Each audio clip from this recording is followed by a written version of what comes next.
2022년 11월 27일 주일날 예배를 시작하시겠습니다.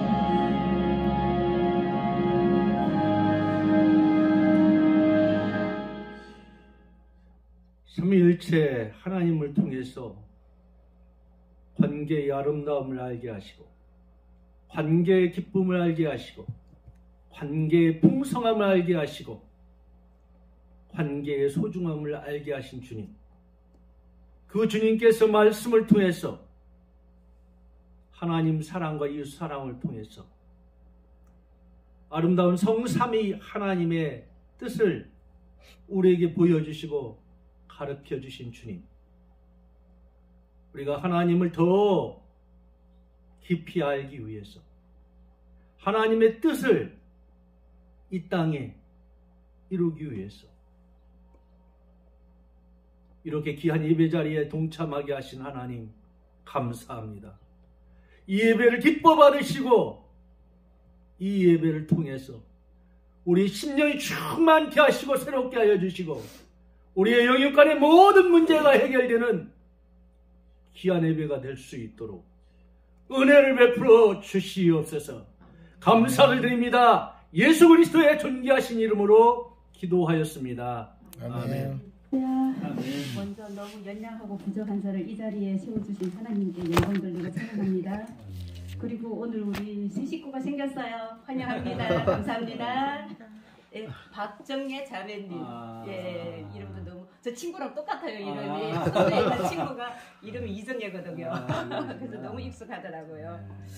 네, 오늘은 국제가정사역원 원장 최영계 목사님의 가정교회 특강 영혼공과 제자훈련의 네 번째 이야기를 함께 나눠보도록 하겠는데요. 이게 가정교회 하면은 대부분 사람들이 잘 몰라요. 저도 처음에 너무 생소했고, 그리고 말하면 가정교회가 뭐야?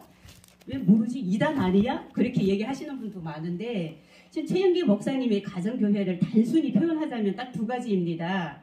그거는 단순한 순종과 섬김. 그래서 최영계 목사님은 가정교회를 이렇게 정리하셨습니다. 가정교회는 평신도가 지도자가 되어 가정집에서 6명에서 12명이 매주 주중에 한 번 이상씩 모여서 교회의 본질적인 기능, 즉 예배, 교육, 교제, 전도와 선교를 다하는 공동체를 말합니다. 또한 최영기 목사님은 가정교회의 핵심 가치를 신약교회의 회복이라고 하셨습니다. 즉 성경을 단순히 이해하고 가능하면 성경을 신학에 나타난 교회 모습과 가까워지려고 노력하는 것으로 잠적적인 형태의 교회가 아니라 주님이 꿈꾸셨던 교회, 그런 형태를 말하는 것입니다. 여기서 우리가 이제 핵심 포인트는 뭐냐면 꼭 가정집에서 모여야 하고, 그리고 최소로 한 가정 이상은 있어야 하고, 그리고 상황에 따라서 다를 수도 있지만 6명에서 12명까지 하고, 그리고 매주 주중에 한 번 이상 모여서 밥을 꼭 같이 먹어야 한다는 것입니다. 그래서 이제 같이 밥도 먹고 감사 말씀도 나누고 하다 보면 가정적인 그런 분위기를 형성해서, 그래서 가정교회라고도 호칭을 쓰고 또한 목장이라고도 합니다. 그럼 우리가 여기서 목장 모임의 목적은 무엇인가? 왜 목장 모임을 하는가에 대해서는 최영기 목사님은 목장 모임의 목적은 하나님의 사랑과 치유를 체험하는 것이라고 말씀하셨습니다.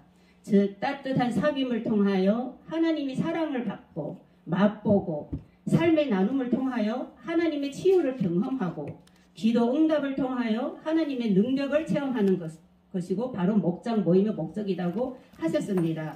그리고 우리 목장 모임과 일반적인 구역 모임과 다른 점은 뭐냐면은, 구역은 같은 지역에서 거주하는 교인들로 구성되어 있고 목장은 성도의 선택에 의하여 구성되어 있다는 것. 그리고 구역은 교회의 부속기구로서 친교를 통해 교인 관리의 목적으로 하고 있지만 목장은 영혼 구원의 목적을 두고 있다는 것입니다. 그리고 교회의 본질적인 기능을 하고 있고, 또한 목장과 일반적인 제자 훈련 모임과 또 이제 다른 점이 이제 4가지가 있는데요. 이거 첫 번째는 제자 훈련은 속으로 리더를 키우는 것을 목적으로 하고, 가정교회는 모든 성도를 제자로 만드는 것을 목적으로 하고 있다.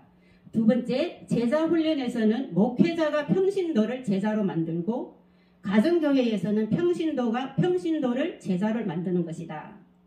셋째, 제자 훈련은 일반적으로 비신자를 훈련시켜 사역자로 만들고 있지만 가정교회는 비신자에게 전도하여 이들을 제자로 만드는 것이다. 네 번째, 제자 훈련은 성경 공부가 주된 훈련의 방법이고 가정교회에서는 보고 배우는 것이 주된 훈련 방법으로 있다고 합니다. 그러면 가정교회의 핵심은 가정교회의 하드웨어라고 하는데 이 세축과 가정교회의 소프트웨어라고 하는 네 기둥이 있는데요. 여기서 세축은 가족 공동체를 경험하는 목장, 체계적인 삶공부를 통하고 그리고 주일 연합 예배를 한다고 이 세 가지가 있는데요. 그리고 또한 이것도 지의 정의라고 하는데 즉 목장 모임을 통하여 인간의 정적인 부분을 만져줘서 정적인 부분을 만져주는 정, 그리고 삶공부를 통하여 인간의 지적인 부분을 만져주는 지, 주일 예배를 통하여 인간의 의지적인 부분을 만져주는 정, 이 세 가지를 골고루 터치해 주다 보면 상처도 치유가 되고 그렇게 하다 보면 사람이 변하게 되고 사람이 변하는 삶의 변화도 일어나는 것이죠. 이 세축을 통하여 비신자는 예수를 믿게 되고 또한 말씀을 통하여 복음을 깨닫게 되고 비신자들은 말씀에 의해 삶이 변화되어 헌신을 결심하게 된다는 것입니다. 그리고 네 기둥은 첫 번째는 교회의 존재 목적, 즉 모든 가족을 대상으로 가서 세례를 주고 가르쳐서 제자로 만드는 것을 의미하고 두 번째는 예수님의 제자 훈련 방식, 즉 지식 전달보다는 능력 배양, 교실 강의보다는 현장 실습, 가르쳐서 제자 만들려고 하는 것보다 보여줘서 제자를 만드는 것. 그리고 세 번째는 성경적인 사역 분담. 이제 목회자가 사역을 성도들을 훈련해서 사역을 할 수 있도록 준비시켜 목회자의 사역은 목사님 사역이죠. 근데 성도들을 훈련해서 사역을 할 수 있도록 준비시키는 것이고 그러면 성도의 사역은 목양을 하고 교회를 세우는 것이다. 그리고 네 번째는 섬기는 리더십. 진정한 영적 권위는 섬김에서 나오는 것이며 하나님의 종이 된다는 것은 하나님이 원하시는 곳에서 하나님이 원하는 일을 하나님의 방법으로 하는 것입니다. 인생의 목표를 섬김에 두는 것이죠. 그래서 이 세축 네 기둥을 통하여 우리가 가정교회의 장점을 정리하자면 이거 네 가지가 있는데요. 첫 번째는 진정한 사랑의 공동체가 이루어진다. 그리고 두 번째 내적 치유가 이루어진다. 세 번째는 비신자 전도가 이루어지고 네 번째는 성도 모두가 그리스도의 지체가 되는 것이다. 여기에서 가정교회에 상관된 호칭과 좀 직책에 대해서 간단히 설명해 드리겠는데요. 목장은 여기 처음 오셔서 가정교회와 기초 공동체를 말하는 것이고 그리고 목자는 영적 지도자이며 목장의 책임자를 뜻하고 목자의 배우자는 목녀 혹은 목보라고도 합니다. 이외에 뭐 부목자, 예비목자, 교사 등 기타 직책도 있는데요. 목자의 자격은 섬긴 마음이 있는 사람을 뜻하여 즉 목장 식구들을 위하여 기도할 수 있는 사람 그리고 목장 식구들의 신뢰를 받는 사람 그리고 생명의 삶, 새로운 삶, 경건의 삶, 확신의 삶, 하경삼을 수련한 사람이야만 할 수 있다고 합니다. 그리고 우리는 아직 지금 우리가 생명의 삶을 했나요? 그리고 지금 하경삼을 공부하고 있고 아직 갈 길이 너무 멀어가지고 배울 것이 너무 많아요. 근데 이제 배우다 보면 너무 좋더라고요. 그리고 우리가 아시다시피 교회는 어른들만 나오는 곳이 아니라 어린 아이들도 함께 오는 경우도 많은데 가정교회에서는 어린 아이들이 목장 식구의 일원으로 간주하고 어린이 목장을 올리브 드리싱이라고 하는데 이거는 시편 128편 3절에서 말씀을 의해서 이렇게 했다고 합니다. 그리고 가정교회가 정착하고 인적 자원을 확보되면 어린이 목자를 임명하고 목장에서 어린이 목자를 도울 사람을 세워서 운영한다고 합니다. 그리고 가정교회에서는 성경 공부가 주요 목적이 아니고 정말 터치해줘서 목장 식구들이 매주 한 번 만나서 찬송가 부르고 감사 말씀도 하고 기도 제목도 나누고 목자는 목장 식구들이 목장에서 나눈 말씀을 기도 제목으로 만들어서 함께 기도하고 또한 응답받은 기도도 함께 나누는 것입니다. 또한 선교의식을 높이기 위해 목장 이름을 선교지 이름을 붙이는 것이 좋다고 최영기 목사님은 말씀하셨습니다. 가정교회의 주요 목적은 제자 삼는 것과 영혼 구원하는 것인데 여기서 숫자가 중요한 것이 아니라 한 영혼이라도 제대로 예수님을 만나서 영접함으로 영혼 구원을 받는 것입니다. 저는 이제 우리 이종현 목사님의 첫 번째 교회는 건물이 아니라 사람이라는 것을 지금도 너무 와닿고 있거든요. 그 말씀이 아직도 계속 생각나고 있어요. 너무 좋은 말씀인 것 같아서. 최인기 목사님은 목장 사역에 7가지 성경 비결이 있다고 합니다. 이 7가지는 기도한다, 섬긴다, 영혼 구원에 목표를 둔다, 기다려준다, 희생을 각오한다, 사역의 어려움을 나눌 수 있는 목자 조모임에 반드시 참석하고 필요할 때 모여서 기도한다, 천국의 상급에 목표를 둔다. 이 7가지가 있는데요. 저희가 지금 우리도 목장을 거의 1년 가까이 해가는데 최기 목사님의 강의를 들으면서 그리고 이제 작년에 저희가 선교제일교회에 그 세미나도 다녀왔잖아요.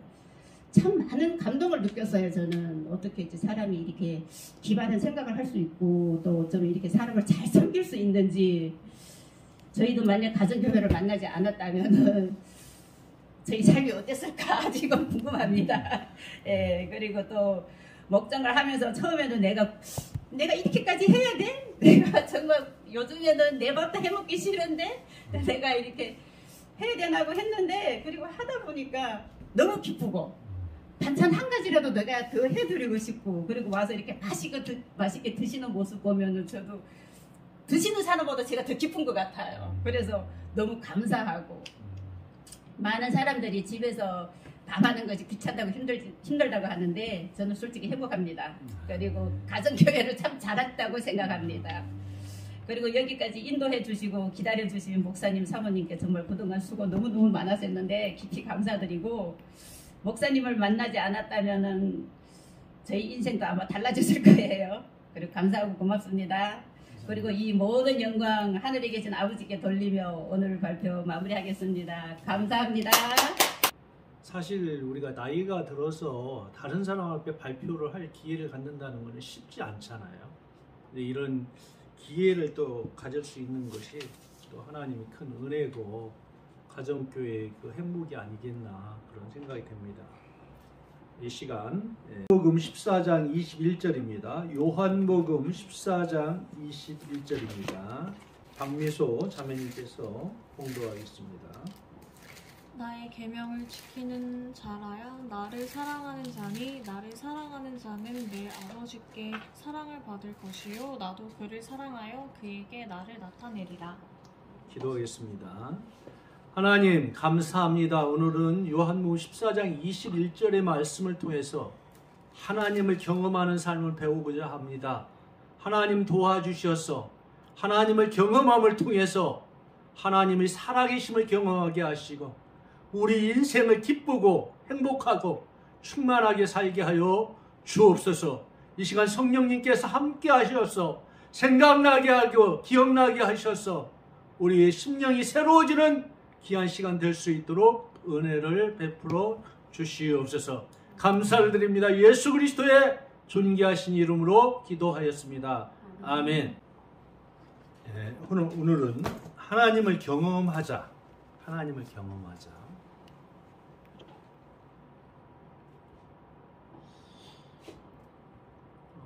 저도 신앙생활을 상당히 오래 했거든요. 거의 이제 한 40년 가까이 이제 했지만은 제가 원래 대학교 때 예수님을 믿고 선교단체를 통해서 훈련을 받고 이제 교회를 가니까 많은 교회에 적응이 안 됐어요. 선교단체 같은 어떤 그 말씀도 없었고 열정도 없었고 뭔가 그 성경대로 하고자 하는 그런 그 모습들이 없었어요. 그래서 굉장히 많은 실망을 했는데 제가 성결교회를 한 8년 정도 다녔고 순복음교회를 한 3년 정도를 다녔고 침례교회를 한 20년, 한 군데에서는 20년, 한 군데에서는 2년 정도 다녀서 한 22년 동안 다녔지만은 항상 좀 많은 갈등과 고민과 불만이 굉장히 많았어요. 왜 그러냐면 왜 성경과 교회는 같지 않을까? 항상 그 의문이 떠나질 않았는데 하나님께서 결국 목회를 하게 하시고 가정교회를 또 만나게 하셨는데 가정교회를 만난 그 순간부터 지금까지 한 5년 정도의 시간이 지났는데 너무나 그때부터는 행복하고 그때부터는 너무나 모든 문제가 순식간에 다 해결된 것 같고 지금까지도 불만도 없고 모든 것이 감사하고 모든 것이 만족했습니다. 그래서 이 가정교회가 참 너무나 놀랍다. 저는 가정교회를 점점 제대로 알지를 아직은 못하지만 점점 배우면서 느끼는 것은 뭔가 기대임과 설렘, 정말 그 성경이 말하는 교회의 참 모습, 예수님이 그렇게 꿈꾸던 모습, 하나님이 그렇게 우리에게 주고자 하는 그 아름다운 그 사랑, 그와 같은 모든 것들을 가르쳐 준 것이 저는 가정교회라고 생각을 하면서 지금도 너무나 새로운 꿈을 가지고 희망을 가지고 살고 있다는 것을 느끼게 되면서 먼저 말씀을 드립니다. 사실 누군가를 안다는 것은 두 가지가 있죠. 하나의 지식적으로 아는 것이 있고 경험적으로 아는 것이 있어요. 많은 사람들이 특히 그 젊은 사람들이 희망을 갖고 있는 게 뭐냐면 특히 여자분들 보면 백마탄 왕자를 그리면서 동화책을 보면서 그의 상상의 날개를 가지고 이제 결혼을 하게 되죠. 그런데 결혼이라는 것은 백마탄 왕자가 아니라 실생활이기 때문에 너무나 백마탄 왕자의 모습과는 다른 모습을 경험하면서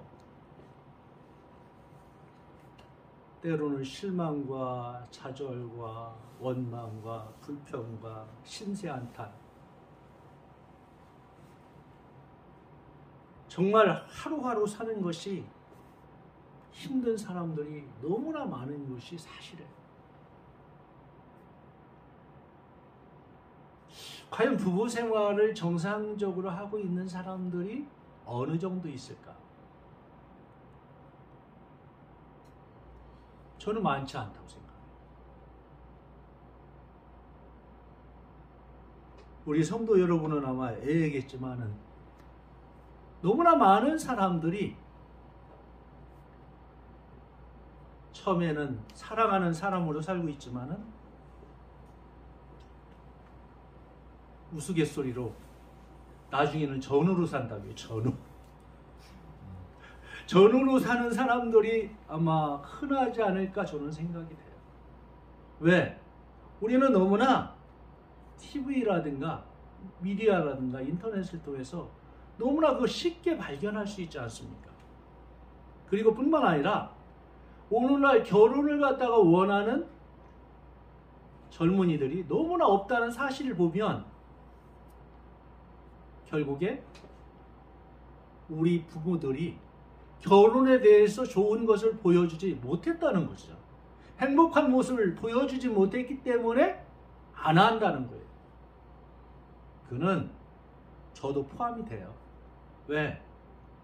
저희가 셋째 딸이 있는데 첫째는 결혼했지만 둘째 딸 같은 경우 아직 결혼할 생각이 없어요. 셋째는 그나마 다행히 이제 결혼할 대상이 있어갖고 감사한데 둘째 딸은 아직도 없어요. 그거 보면 뭔가 행복한 모습을 저는 보이지 못했다라고 생각을 해요. 그 점에서 저는 항상 미안함과 죄책감을 갖고 있어요. 이게 그리스도의 예수님을 믿은 40년을 믿은 사람의 고백이라고 한다고 한다면 얼마나 많은 사람들이 그런 모습 속에 살아가면서도 모르고 있는 사람들이 너무나 많다는 거죠. 그렇다고 한다면 이 경험한다는 거하고 지식적으로 안다는 건 너무나 차이 난다는 거예요. 그런데 문제는 이게 세상 사람들뿐만 아니라 예수님을 믿는 사람들도 너무나 많다는 사실이에요. 또 제대로 알지 못한다는 거예요. 교회를 열심히 다니게 되면, 예배를 열심히 드리게 되면, 말씀을 열심히 알게 되면, 기도를 하게 되면 내가 하나님을 안다라고 생각한다는 거예요. 그러면서 물어보면 하나님에 대한 경험은 하나도 없어요. 그러면서 사람들한테 나는 집사, 나는 권사요, 나는 장로요. 그러면서도 지금까지 한 번도 예수 그리스도를 전한 적이 없어요. 말씀을 들으면 감사하고, 말씀을 들으면 감격하고, 말씀을 들으면 뭔가 다르다는 걸 느끼면서도 전혀 삶 가운데는 하나님의 살아계심을 다른 사람에게 나눠줄 생각을 전혀 하지 못한다는 거예요. 이건 뭐냐면 하나님에 대해서 아는 것은 참 많아요. 성경에 대해서 아는 것은 참 많아요. 예수님에 대해서 아는 것은 참 많습니다. 그런데 하나님을 경험한 체험이 없어요. 이게 불행입니다. 이것을 너무나 잘 알 수 있는 게 뭐냐면 우리나라에 전 세계에 발생한 코로나 사태입니다. 코로나 사태가 일어나자마자 놀라운 일들이 일어났는데, 그렇게 하나님만을 의지하고 살겠다라고 하나님 중심으로 살아간다고 생각하는, 고백하던 많은 크리스찬들이 약 30%가 사라졌어요. 교회의 30%가 사라졌어요. 코로나 시절에 너무나 많은 사람들이, 교회 나가는 사람이 교회를 나가지 않는 사람들이 너무나 많았다는 거예요. 이것은 무엇을 단적으로 가르치냐면 교회에 다니는 많은 사람들이 하나님을 경험하지 못했다는 거예요. 저는 어제 설교를 준비하면서 여러 종교의 모습들을 보게 됐어요. 무당 종교의 무당에서 예수님을 믿은 사람도 보게 됐고, 스님을 통해서 스님 생활을 하다가 예수님을 믿는 사람들을 보게 됐습니다. 하나같이 느낀 건 뭐냐면 그의 삶이 너무나 불행한 거예요. 두려움과 공포에, 그리고 뭔가 절망과 좌절과 무기력에 빠져서 어찌할 수 없다라가 하나님의 예수 그리스도에 믿고 나서 마음의 평안과 기쁨과 너무나 정상적인 삶을 사는 모습들을 보며 이 가장 차이가 뭔가 생각을 했더니 예수 그리스도의 십자가의 피더라. 이 단순한 것이 사람을 변화시키더라는 거예요. 자체가. 예수님의 피를, 모든 사람이 죄인인데 예수님의 피를 의지해서 그 예수님을 내 마음 안에 모시게 된다라고 한다면 성경에 말한 대로 세상에 수고하고 무거운 짐들아 다 내게로 오라. 내가 너희를 쉬게 하리라. 나는 마음이 온유하고 내게 와서 배우라고 하는 그 말씀처럼 한순간에 그의 고민과 염려와 근심과 걱정과 두려움이 사라진다는 걸 알고 앞으로는 보혈 찬송을 참 많이 불러야 되겠다. 예수님의 십자가를 참 많이 강조하는 설교를 해야 되겠다는 생각이 들었어요. 그동안 그런 생각이 들었어요. 무당한테 어떻게 전도를 하지? 스님한테 어떻게 전도하지? 그런데 제가 그것을 보면서 느낀 건 뭐냐면 예수 그리스도의 십자가의 복음만 증거한다라고 한다면 나머지는 하나님께서 책임질 것이다. 중요한 것은 내가 순종하는 것이 가장 중요하다는 사실을 깨달았습니다. 성경은 뭐라고 했습니까? 두려워 말라, 놀라지 말라, 내가 함께 해주시겠다라고, 참으로 나의 의로운 손으로 붙들어 주시겠다라고, 불 가운데 지날지라도, 사르지 못하고 물 가운데 지날지라도 엇몰지 못하겠다는 그런 말씀이 있습니다. 하나님께서 주신 마음은 두려워하는 마음이라, 능력과 사랑과 근신하는 마음이라고 했습니다. 우리는 이 십자가의 이 피를 증거하는데 두려워하지 말고 그냥 순종하는 마음으로 전한다라고 한다면 변화는 하나님께서 일으킨다는 사실을 알고 정말 십자가의 이 사랑을, 십자가의 은혜를 더욱더 체험을 해서 여러분들이 하나님을 더욱더 경험하는 그런 삶을 살기를 바랍니다. 우리의 삶의 현장을 보면요, 우리는 누군가를 돕거나 누군가에게서 도움을 받아야 하는 그런 인생을 살고 있는 것이 사실입니다. 누군가의 도움을 받아야지 우리가 식사를 할 수 있고요, 누군가의 도움을 받아야만이 이 교회까지 올 수 있고요, 누군가의 도움을 받아야만이 우리가 살아갈 수밖에 없는 존재라는 것을 우리는 너무나 잘 알고 있지 않습니까? 그런데 문제는 우리가 살아갈 때 누구를 돕거나 누구에게서 도움을 받아야 살아가야 함에도 불구하고 때로는 사람으로서는 도저히 도움을 받을 수 없는 상황과 환경에 빠질 때가 많이 있습니다. 그때 우리는 하나님께 우리의 기도를 통해서 이 도움을 받고자 하는데, 그렇게 되려고 한다면 우리는 첫 번째 하나님을 알아야 됩니다. 우리가 왜 하나님을 경험해야 되느냐? 하나님은 바로 계속 우리에게 하나님의 모습을 보여주고 있어요. 계속 다가와서 하나님의 모습을 경험하기를 원해요. 그런데 이 하나님을 우리가 알려고 한다면 체험적으로 해야 되는데, 체험적으로 알게 되면 우리가 어떻게 하냐면 하나님을 더 친밀하게 할 수가 있는 거죠. 다른 모든 종교에 보면 대다수의 종교가 비인격적인 종교예요. 그런데 예수님을 믿는 기독교는 인격적인 종교라는 사실을 여러분이 아셔야 돼요. 여러분을 보고, 여러분을 듣고, 여러분과 함께 인생을 살아갈 수 있는 것이 바로 기독교입니다. 그게 차이예요. 여러분 이성이나 상식이나 경험에 함께 할 수 있는 분이 하나님이에요. 그걸 초월할 수 있는 분도 하나님이에요. 그렇기 때문에 이 인격적인 하나님을 만나는 것은 너무나 중요해요.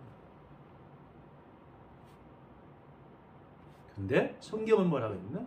날마다 순간마다 하나님을 경험하라고 하고 있어요. 경험하라. 자, 지금 목사님과 우리 미소가 있어요. 서로 미소에 대해서 잘 알고 있습니다. 지식적으로도 알고 있고 관계로도 아빠와 딸이라는 관계를 형성이 됐어요. 그러면 만약에 둘 사이에 지식적으로만 알고 있다라고 한다면 이 사람을 갖다가, 이 가정을 갖다가 아빠, 딸이라고 할 수 있을까요? 할 수가 없죠. 우리는 지식적으로 어떤 아이에 대해서, 어떤 거에 대해서 잘 알 수가 있어요. 그런데 중요한 건 뭐냐면 아빠 딸의 관계를 갖다가 정말 잘 알 수 있는 건 뭐냐면 경험적으로 알이가 돼요. 그 딸의 아픔과 상처와 좋은 거 나쁜 거 그리고 원하는 여러 가지 모든 것들이 공감이 돼야 되잖아요. 공감이. 그러면 여러분 신앙생활 할 때 하나님과 공감되는 그런 경험을 하셨어요? 하나님 그걸 원하시는. 내가 신앙생활에서 너와 내가 공감돼서 내가 너를 갖다 하나님 자녀로 삼고 너를 갖다가 하나님 나라의 삶을 살게 하는데 하나님 뜻대로 살게 하는데 너는 정말 하나님을 아버지로 너는 자녀로서의 공감대를 가지고 살고 있느냐? 그걸 항상 성경은 묻고 있습니다. 그래서 이 공감이 되게 되면 나타나는 현상들이 뭐냐면 하나님의 모습들이 나에게 조금씩 다르게 느껴지기 시작해요. 하나님 아버지라는 모습들 멀리만 계셨고 내 주위에 안 계셨던 그 하나님, 뭔가 내 필요할 때만 오시는 하나님이 아닌 너무나 가까운 모습으로 때로는 우리를 도와주는 모습으로 때로는 우리에게 필요한 것을 공급하는 모습으로 때로는 우리에게 위로와 평화를 주는 모습으로 때로는 우리에게 담대함과 확신을 주는 모습으로 다양한 모습으로 우리에게 하나님이 경험이 된다는 거예요. 그렇다고 한다면 여러분 신앙생활에서 하나님의 다양한 모습을 얼마나 경험을 하셨습니까? 어떻게 보면 우리의 평생의 삶의 여정들이 하나님의 모습들을 더 많이 체험하는, 더 경험하는 그 시간이 아닌가 생각이 됩니다. 여러분이 하나님을 더 많이 알고 체험할수록 하나님이 친밀도가 높아질 뿐만 아니라 심지어 그렇게 되면 여러분이 생각하는 것, 여러분이 그리고 기대하는 것, 여러분이 원하는 것들이 내 삶 가운데 얼마든지 나타날 수 있다는 사실을 여러분들이 아셔야 됩니다. 자, 두 번째는 하나님을 예배하는 것입니다. 하나님을 예배하는 것. 너무나 많은 사람들이 예배를 착각을 해요. 어떤 예배를 착각을 하냐면 예배는 가장 중요한 것이 뭐라고 생각하냐면 목사님의 말씀이라고 생각합니다. 근데 예배는요 가장 중요한 게 뭐냐면 하나님의 살아계심을 내가 체험하는 것. 이 하나님을 체험함을 통해서 내가 하나님과 서로가 교제하고 있는 것을 느끼는 것, 이게 예배입니다.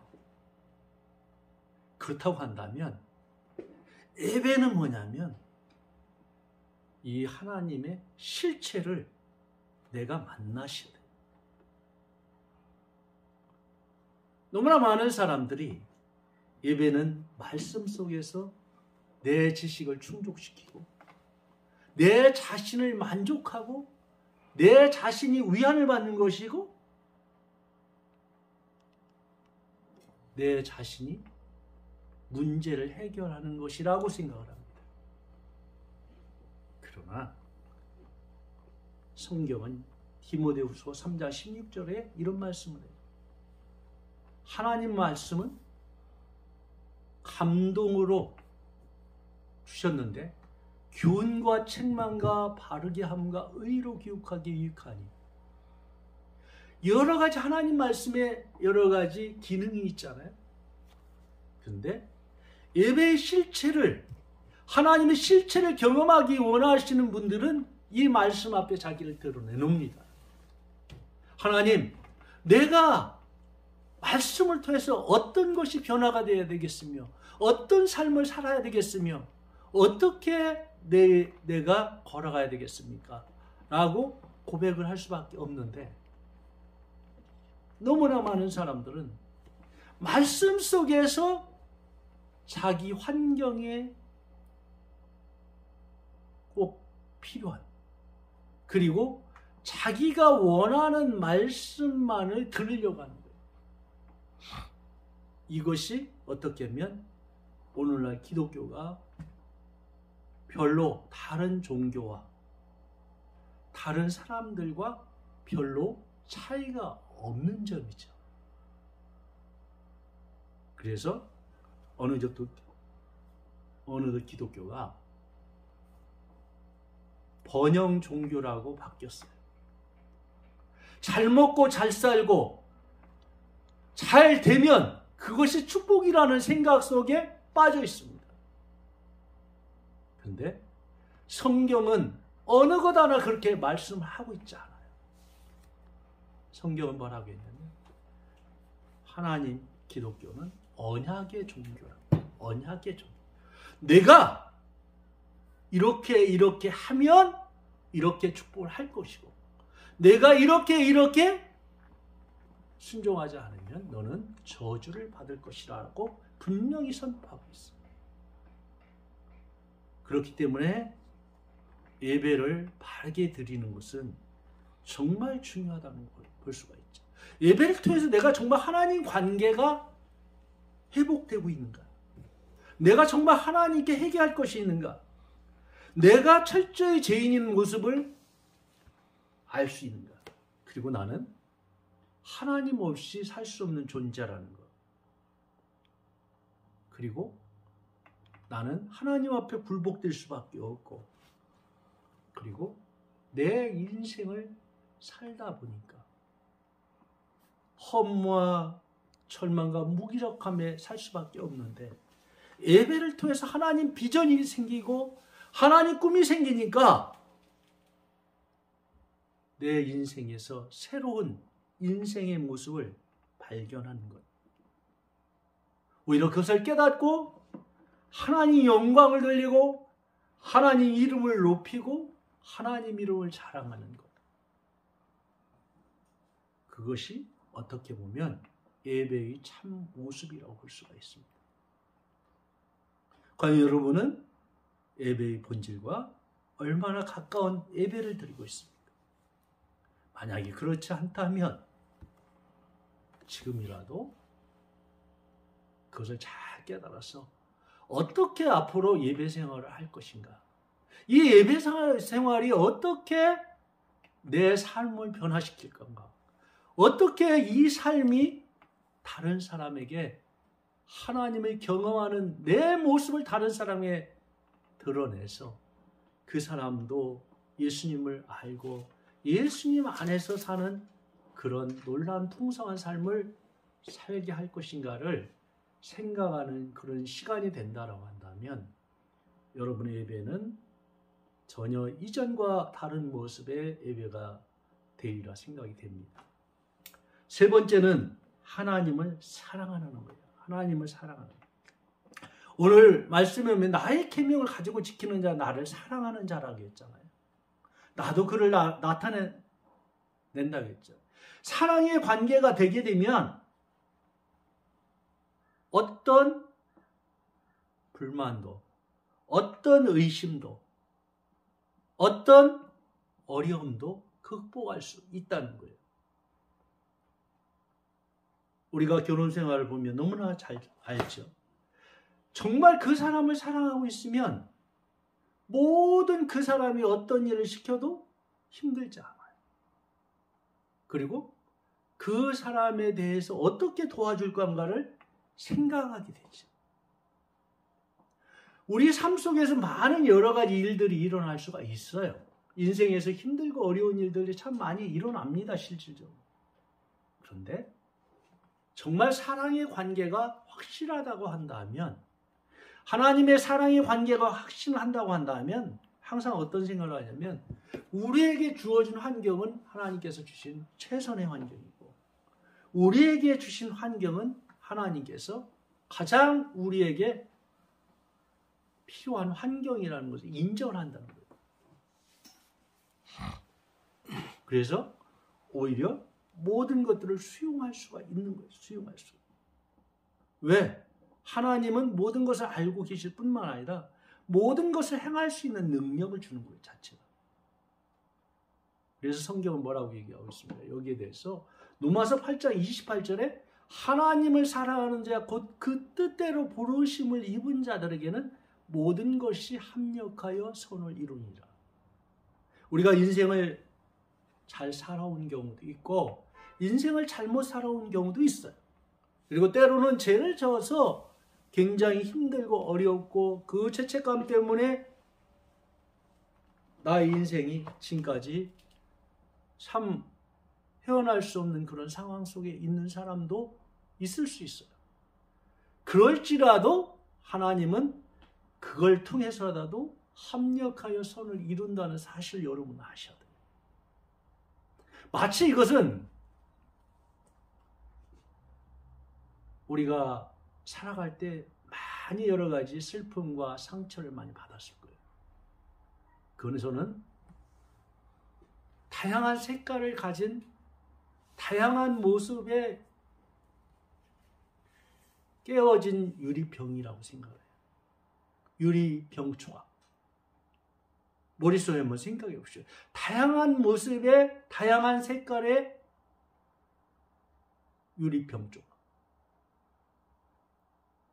그런데 그것이 잘 붙어 있으면 그것은 어떤 사람에 의해서 위대한 어떤 그 작가, 위대한 어떤 조각가라든지 그것을 어떤 만드는 사람에 의해서 그것이 만약에 모아진다고 한다면 그것은 세상에서 볼 수 없는 위대한 걸작품이 되는 거예요.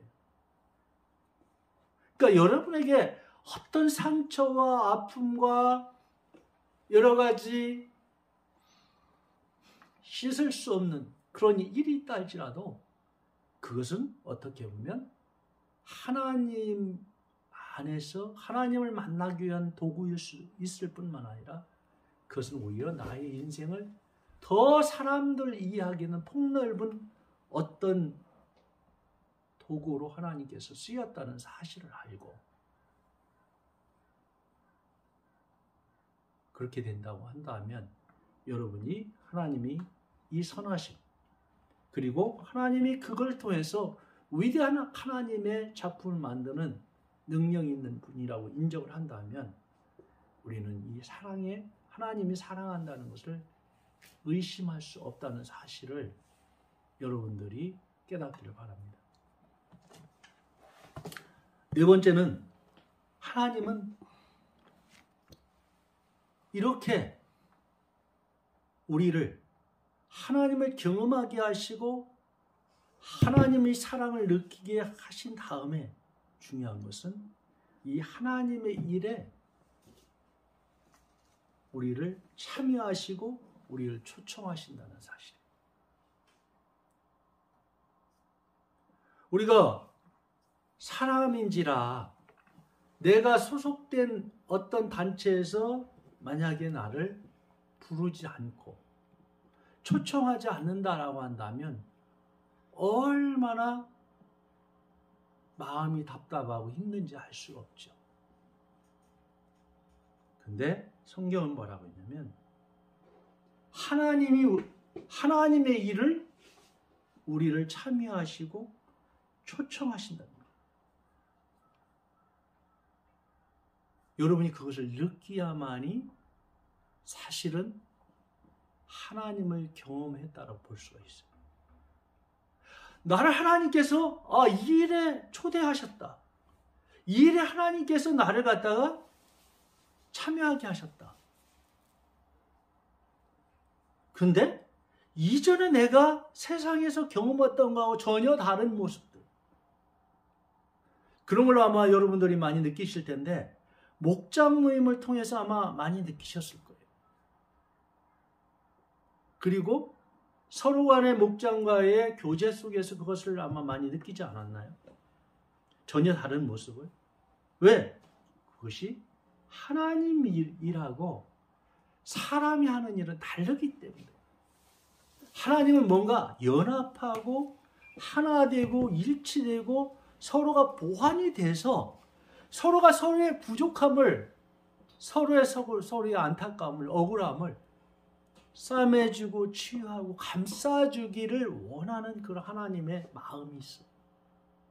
그렇기 때문에 그 속에 들어가게 되면 누구든 하나님의 살아계심과 위로하심과 격려하심과 새롭게 하심을 체험할 수 있거든요. 그렇기 때문에 하나님은 바로 우리를 그런 하나님 일에 부르기 위해서 사실은 성경이 쓰여진 거고 성경에 기록들이 있는 거고 성경의 위인들의 여러 가지 사건들이 있는 거예요. 그렇다고 한다면 우리는 하나님 경험의 삶을 통해서 하나님의 말씀에 기록된 여러 가지 사실들과 하나님의 여러 성경의 사람들을 통해서 우리가 어떻게 하나님 일에 참여해서 초청을 받을 수가 있는가를 우리가 살펴봐야 돼요.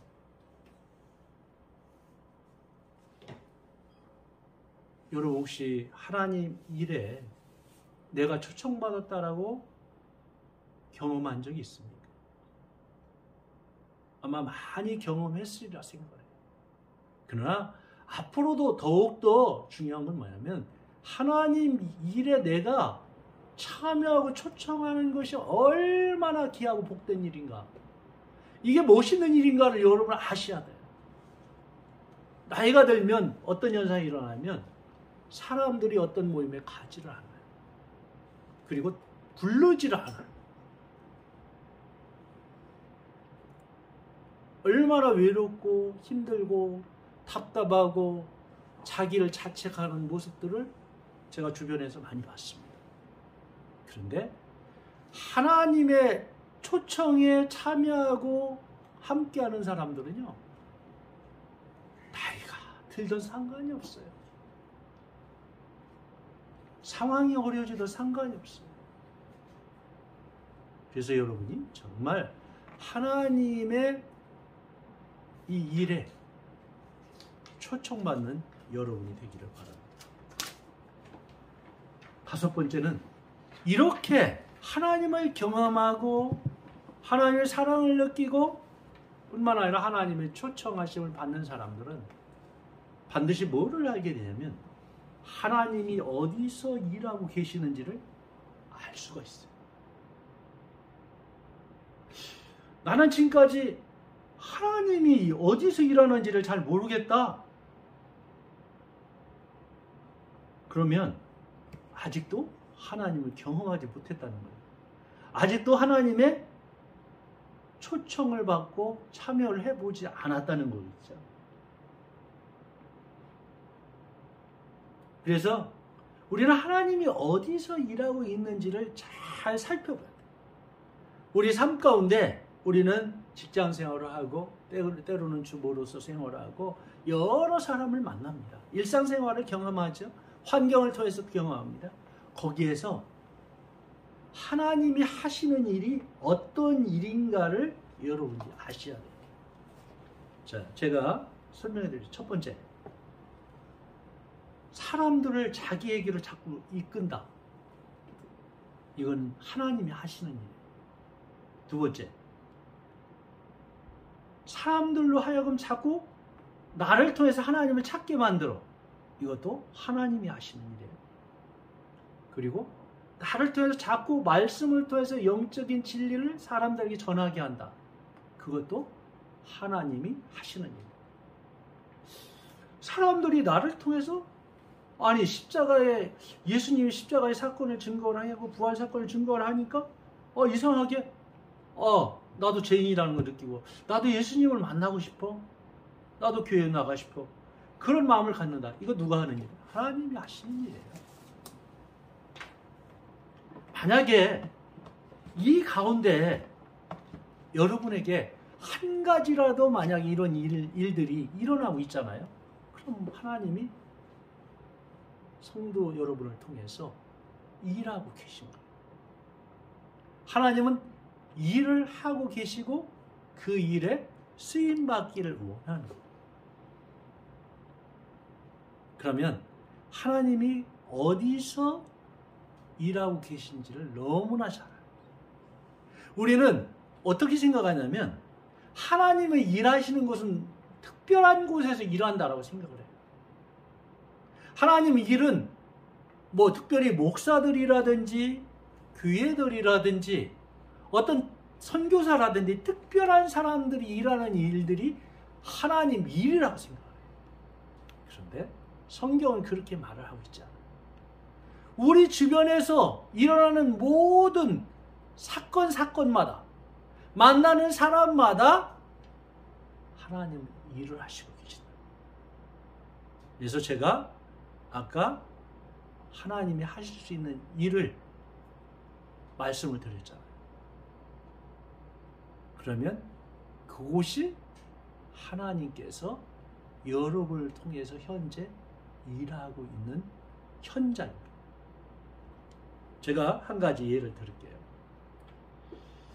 제가 연락처를 이렇게 전화번호로 연락처를 보다 보니까요. 부산에 있는 변 목사님이라고 있었거든요. 저와 많이 알지는 못해요. 많은 알지는 못하는데 거의 만나기는 한 번, 전화로는 이제 여러 번 이제 통화를 했는데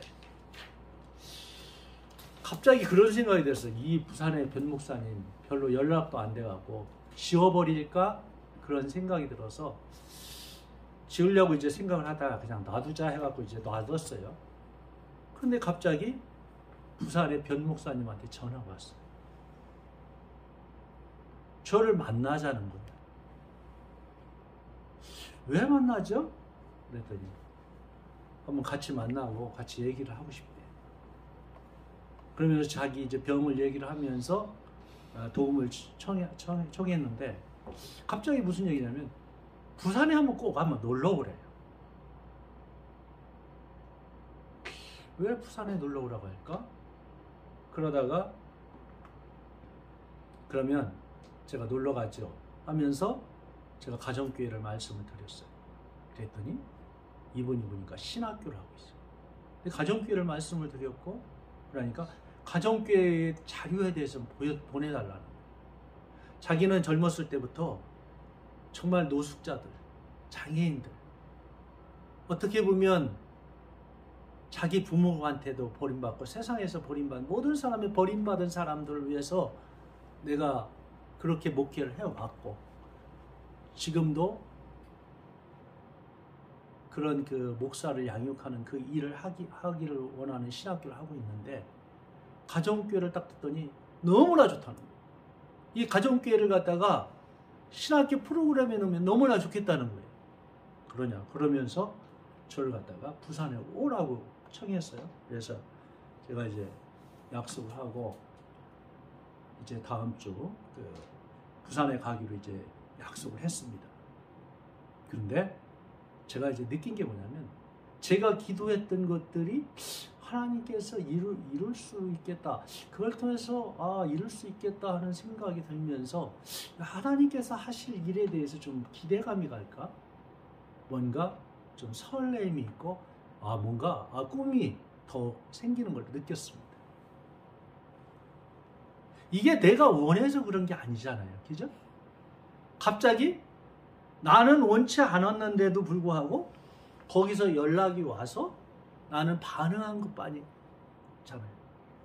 이게 하나님의 하나의 그 일이라고 볼 수가 있는 거죠. 그러면 여러분의 삶에도 얼마든지 그것이 있다는 겁니다. 자체가.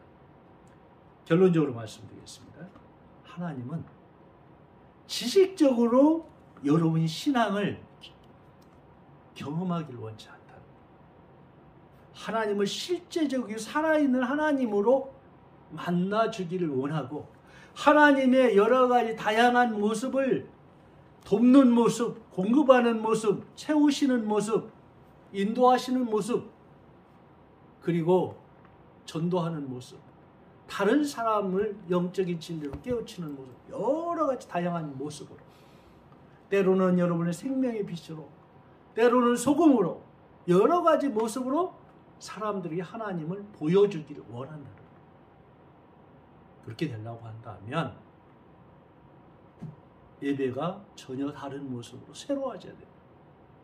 예배를 통해서 나의 필요한 것을 공급받는 것이 아니라 하나님의 실체를 체험하는 그런 예배가 되어야 돼요. 하나님 관계를 회복하는 예배가 되어야 된다는 거예요. 그렇게 되면 당연히 하나님이 사랑의 관계가 형성이 되겠죠. 사랑의 관계가 바로 형성이 되면 하나님은 여러분을 하나님 일에 초청하시고, 그리고 그 일을 통해서 여러분은 하나님을 더욱 잘 경험할 수 있다는 거예요. 그래서 오늘 말씀을 마치면서 여러분이 기억해야 될 것은 하나님을 내 환경 속에서, 내 만나는 사람 속에서, 내 사건 속에서 실제로 경험하는 그런 시간이 되었으면 감사하겠습니다. 기도하겠습니다. 하나님 감사합니다. 지난 35년의 많은 세월이 있었습니다. 그러나 그 가운데서도 하나님이 함께 하셨고, 그 가운데서도 하나님 놀라운 은혜를 베푸신 주님, 짧은 아버지 신앙에 5년 동안의 많은 것을 또 가정교회를 통해서 알게 하시다. 특별히 목회자로 하나님 불러주셨고, 좋은 아버지 하나님 목자 목녀를 보내주셨고, 좋은 성도들을 보내서 아름다운 인생을 살 수 있도록 도와주신 하나님 감사합니다.